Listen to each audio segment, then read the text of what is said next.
Good evening to our lovely Poets Lighthouse viewers joining us this evening. Today marks our 7th episode of Season 1. As always, I am your host, Finn Bell, pleased to be bringing you more amazing poets and their stories. We have the pleasure this session of welcoming poet Lisa Pasold into our studio.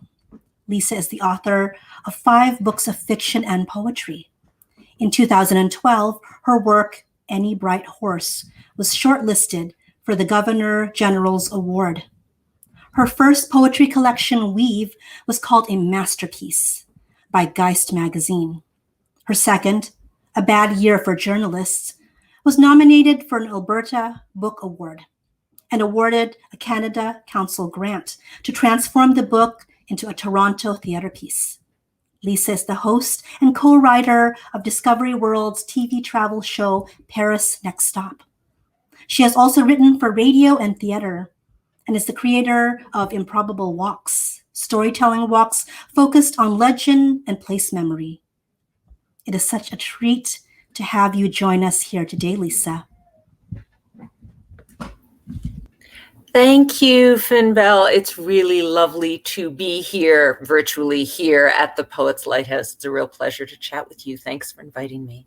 You're very welcome. It's so great to finally meet you, even in this fashion. So Lisa, I just wanted to go right into that last thing that I said in my introduction of you, because to be honest, it intrigued me, this idea of storytelling that is pulled from local legend and place memory. Can you please tell us a little bit more of the origin behind that idea? Yes, actually, I love talking about storytelling because poetry for me comes out of an oral tradition. Even though I write poems that are visible on the page, I really feel that poetry is the manifestation of storytelling through millennia, that people have sought to communicate through stories. And I don't want to say that I believe in ghosts being manifested the way many people sort of tell ghost stories, but I do think place keeps a memory in some way of what has happened there. And I think walking through places gives you a chance to think about the stories that happened there. And I like the opportunity to study history of the actual building, street, little parcel of land, riverbank, where something has happened, and try to think about the actual individual stories there and try to talk to people who know them, who are originally from there, the written down stories, but also the remembered stories. Because one of the interesting things that happened early on in my career is I worked as a tour guide, and I also wrote for travel guides. And I realized, there's a lot of, King so-and-so did this, such and such time happened. Or, in the story of the founding of New Orleans, where I currently am talking to the city of New Orleans, people talk about Sieur de Bienville, the founder of New Orleans. Well, the actual story is much more complicated than that. And also there are all of these personal stories of people who weren't kings and weren't lords and were not remembered as the founder of, but their lives were fascinating and really important and as worthy of myth and story as any other. So yeah, that's where that comes from. And that's a lot of where my poems come from also.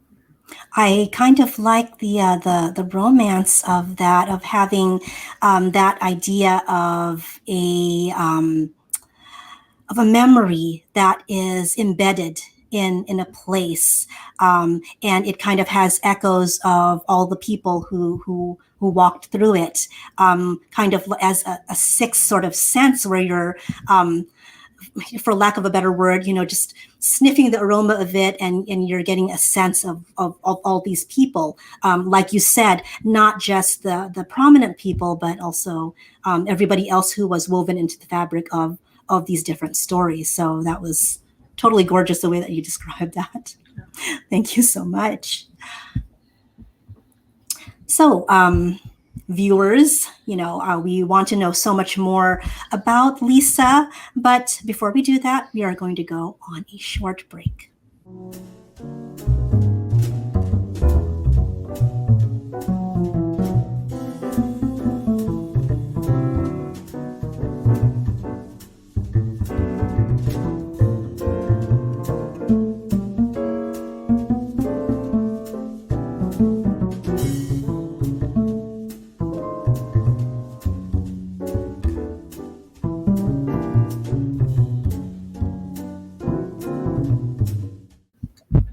it's always one of the most enjoyable things to delve into our guests' poetry as a way to know the poets themselves.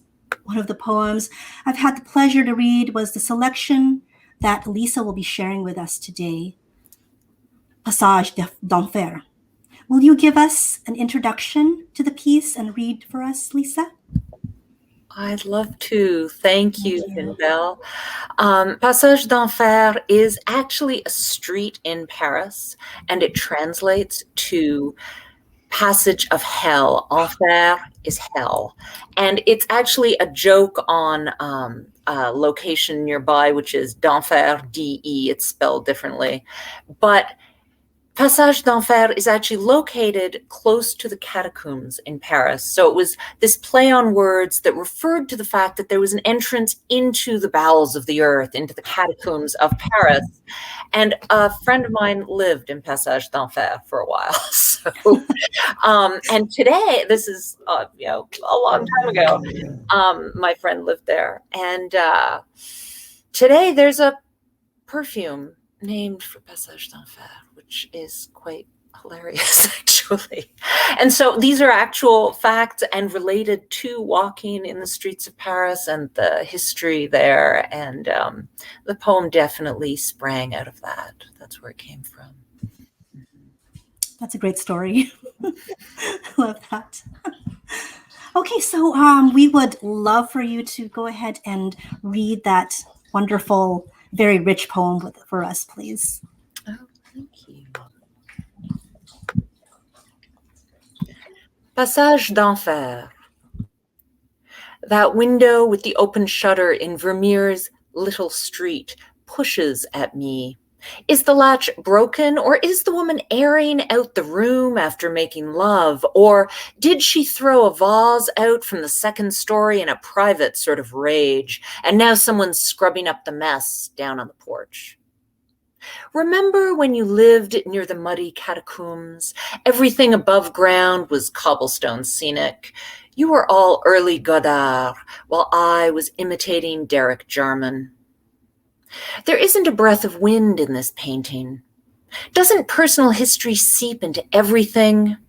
We were not kind to one another, not in your flat in Passage d'Enfer, and not at my address in Rue Blanche, street of white nights, where the strip club hawkers never met my bloodshot eyes. Vermeer's letter writer looks pensive, and beside me Angie is restless. The painting is hung a bit too high, so the black and white marble floor is at eye level. She is my friend, but she keeps hurting her ex-husband, and has she always so enjoyed the melodrama of spite? Did I just not want to see? The brushwork is precise but visible, so different from the coasters and umbrellas and tea towels, which will no doubt be available when we exit through the gift shop. What makes someone buy tea towels printed with Vermeer? Isn't this one terribly erotic, says Angie. Who knows what she's seeing? Don't we all get caught sometimes by the fool word lust, which can hold anger so close? Yesterday, getting out of the rain, I cut through the perfume aisle of a department store, and did you know there's a scent called Passage d'Enfer? Of course I bought a bottle. Why did we hurt one another? What was our sharpened point? Sometimes I just want to lick the colors, I say to Angie. Will I taste burned coffee, wax, old sweat, and clay? Angie's ex is a potter. He spent all their shared years coming to that smoothed craft. When she left, she smashed 3 huge pots, mouths wide as bicycle wheels, against the black and white tiled floor of their kitchen. On the wall, Vermeer's sunlight brightens. A woman is pouring milk from pitcher to bowl. Illumination coming from within as much as from any window. My friend tossed her keys to their house into the broken shards there on the floor. Is intention what matters? Whatever terrible things I once said to you, I didn't break anything. Is lack redeeming when I was careless and clumsy and drunk? This exhibit is so crowded. It's been 30 years since you passed out in the Select. That was the night you told me about your Russian wife, and I got so ill on vodka I called emergency. A man gently calmed us down over the phone. Was that kindness, or just the simplest way to get the job done? Let our lives be as red as Vermeer's painted hat. Let someone be singing, be about to sing, have just sung. I know I have to forgive someone, Angie says, but why does it have to be me? She leans her head on my shoulder and inhales. Nice perfume, she says.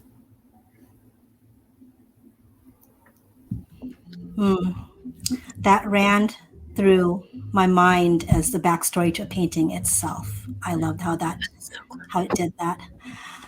So in this poem from Vermeer to Godard to Jarman, I felt this progression from still to motion to chaos that was contained in a single memory, and that distills so many different memories.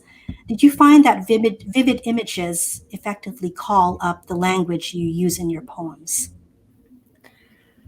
Yes, it's funny actually. Initially, when I was sort of heading into my studies and then off into the world to try to make a living as a writer, I initially thought I would be working in TV and film. So I'm very visual detail motivated, and I find even, my experiences of walking and thinking about storytelling, I'm very attuned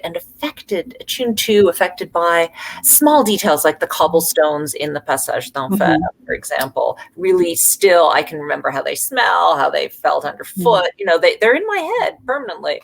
So it's, I think that's why I was interested in the way Vermeer captures that specific sort of texture that isn't real texture, of course, but it's this painted of texture. And I'm fascinated by that kind of image.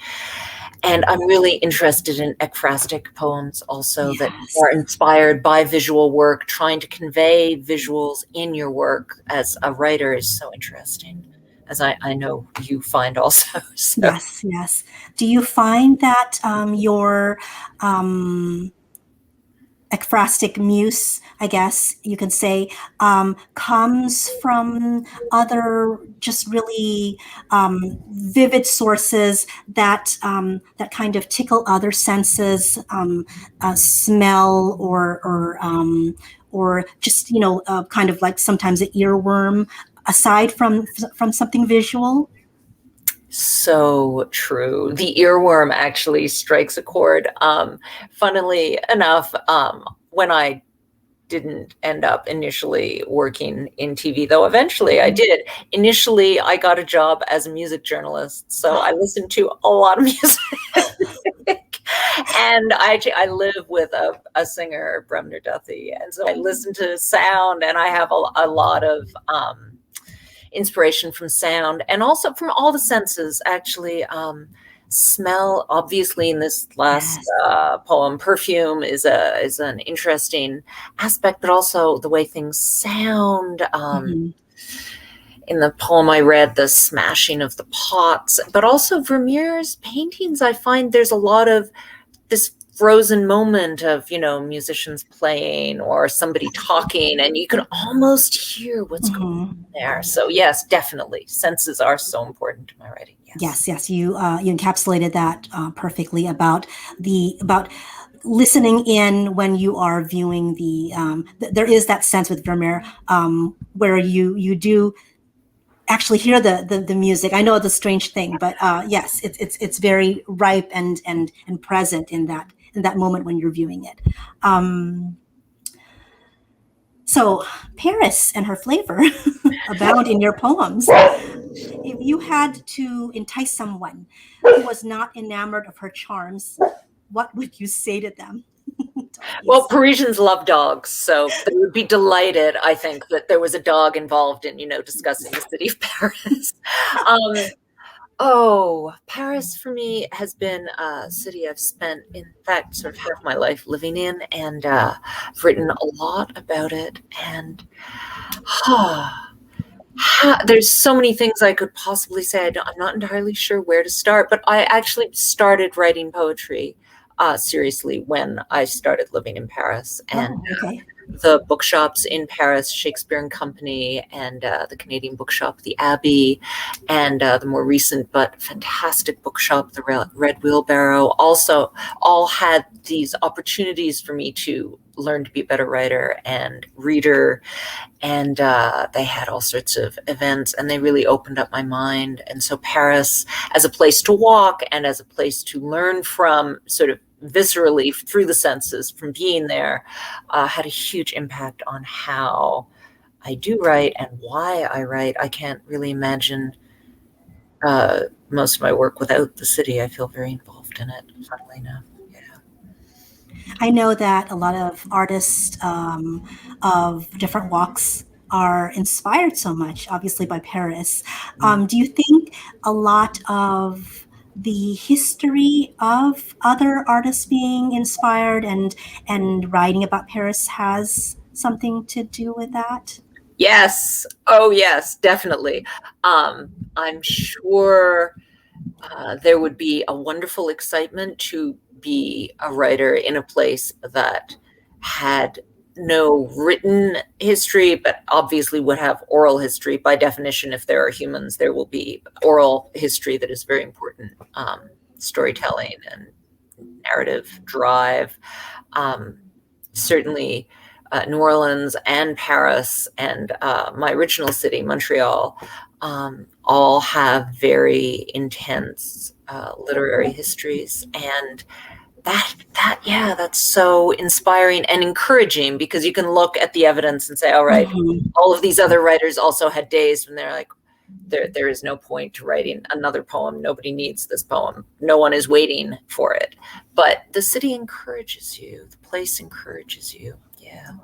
Yeah, that is definitely true. I have yet to visit, but that's the same way that I feel. You just basically said it in that last sentence about the city encourages you. It does have that sense of I think something that is passed on to as a sort of incantation or spell or to future generations that just lingers in the air, lingers in the monuments and just the edifices. Yeah, a memory perfume. Yes. Oh, that's beautiful. A memory perfume. Thank you. You're welcome. So I know you have mentioned your focus on history, Paris specifically, in your work. How much of your inspiration is derived from research and how much from other sources? And what are those other sources? Okay. Great question. That's lovely speaking with you, Finbel. Thank you. Thank you. Well, my mother worked in libraries. So the library and all the wonderful books in the public library system of whatever place I'm in has always been a phenomenal resource. I tend to be very Renaissance in my tastes, in that I'm delighted to read almost anything at least once, and I do find all of that kind of thing does feed into my writing. I also, for about 15 years now, I have written some kind of poem every day. They are not finished poems, but they are, I call it a poem, and it's in its place in my sort of poem journal. And so often it's a line I've overheard will influence the development of that short poem. Something I've just read from, could be nonfiction, could be fiction, could be another poet's work. It could be, in the case of the Vermeer poem I read, it was an exhibit I was at. with a friend. I thought, oh, these paintings. And then later, quite a lot later, I went back and redeveloped the poem entirely based on a memory. But I think these day-to-day little triggers also are as important as doing the research and looking at actual Vermeer paintings, doing that sort of research, or researching the history of Bienville in New Orleans and so forth. So I think there's a collision of the immediate experience and research in books mostly. That's a good balance. I like that, where it balances out the research and the daily experiences. Well, thank you so much, Lisa. I wish we actually had infinite more time to ask more questions. But I would like to leave you with one last question before we conclude. So my question to you, Lisa, is 20 years from now, who do you, the poet, hope to figure in our collective memory? Who as a person to put into the collective memory? Yes. How do you hope you would figure or be remembered in that collective memory? Yes, you. Oh. Well, I think it's actually quite complicated. After a year and almost a half now of this pandemic, I really love the reading scene, the live reading scene and open mics, and I would love to be remembered as a generous participant in that community, because I really believe in the communication, the immediate communication of poems, which is why this video is so exciting, because it's a way of communicating that direct spoken read experience. So I would love to be part of that collective voice. Yes, I really feel that that's one of our great human abilities, that community voice. You are actually echoing something that's been spoken by other poets that I've known during this very hard year. So I think we've been trying to put our part in endeavoring to be those voices and join those voices together. Thank you so much, Lisa. This was a delight and a pleasure to have you with us. It's been really a pleasure speaking with you, Finbel. Thank you so much. And thank you for the Poets Lighthouse. It's a wonderful series. You're very welcome. So I want to thank our guest for our audience for tuning into the Poets Lighthouse today. If you would like to find out more about our guest, Lisa, please visit her website at www.lisapasold.com / where you can sign up for her newsletter about poetry, life, and Paris, and tune in to the Improbable Walks podcast, which takes listeners on a walk down a different Paris street every episode at www.buzzsprout.com / 11628985. You can also follow Lisa on Twitter at PasoldLA. That's her last name, and then her first initial, an A, LA. And Instagram at Lisa Pasold, her name, all lowercase, all one word. You can find all this and more in the description below. We hope you will support the programs put out by the Poetry Global Network by subscribing to our YouTube channel and liking and sharing our videos. Have a lovely evening.